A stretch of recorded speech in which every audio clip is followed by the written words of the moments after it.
നിങ്ങൾ വല്ലാണ്ട് വിഷമിച്ചിരിക്കുന്ന സമയത്തോ അല്ലെങ്കിൽ ഒരുപാട് ദേഷ്യപ്പെട്ടിരിക്കുന്ന സമയത്തോ നിങ്ങളുടെ മൂഡ് ചേഞ്ച് ആക്കാൻ പറ്റുന്ന 3 കാര്യങ്ങളെക്കുറിച്ച് പറയട്ടെ ഞാൻ. ഒന്ന്, ഏറ്റവും നല്ലൊരു മ്യൂസിക് കേൾക്കുക എന്നുള്ളത്. നിങ്ങൾക്ക് ഇഷ്ടപ്പെട്ട മ്യൂസിക് ഏതോ ആവട്ടെ, അതൊന്ന് കുറച്ച് സമയം പ്ലേ ചെയ്തിട്ടിരിക്കുക. കുറച്ച് സമയം നല്ല തണുത്ത ക്ലൈമറ്റിലേക്ക് വരിക. തണുത്ത ക്ലൈമറ്റ് മീൻസ് AC ഒക്കെ ഇട്ട് ഇന്ന് റൂമിലിരിക്കാൻ പറ്റുമോ നോക്കുക, അല്ലെങ്കിൽ ഒരു AC ഒക്കെ ഉള്ളൊരു കഫേയിലൊക്കെ പോയിട്ട് ഇരിക്കാൻ പറ്റുമോ നോക്കുക. പിന്നെ 3-മത്തെ കാര്യം, ഏറ്റവും ഇഷ്ടപ്പെട്ടൊരു ഫുഡ്.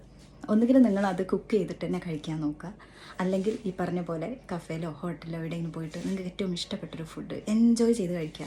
നിങ്ങൾ ആ കഴിക്കുന്ന സമയത്ത് നിങ്ങൾ ആ ഫുഡിൻ്റെ ഒരു ടേസ്റ്റിലേക്ക് മാത്രം നിങ്ങളുടെ ടേസ്റ്റ് ബഡ്സിനെ അറിഞ്ഞ് തന്നെ നിങ്ങളത് കഴിക്കാൻ ശ്രമിക്കുക. അപ്പോൾ ആ ക്ലൈമറ്റ് ചേഞ്ച്, അതായത് നമുക്കൊരു ഇച്ചിരി തണുപ്പൊക്കെ വരുമ്പോഴും നല്ലൊരു മ്യൂസിക് കേൾക്കുമ്പോഴും നല്ലൊരു ഇഷ്ടപ്പെട്ടൊരു ഫുഡ് കഴിക്കുമ്പോഴൊക്കെ നമ്മളെ മൂഡ് ഏറ്റവും ബെറ്ററായിട്ട് വരും. കുറച്ചെങ്കിലും നിങ്ങളുടെ ഈ മൂഡ് ചേഞ്ച് ആവാൻ പറ്റിയ കാര്യങ്ങളായിരിക്കും. ഒന്ന് ട്രൈ ചെയ്ത് നോക്കുക. ഓക്കെ.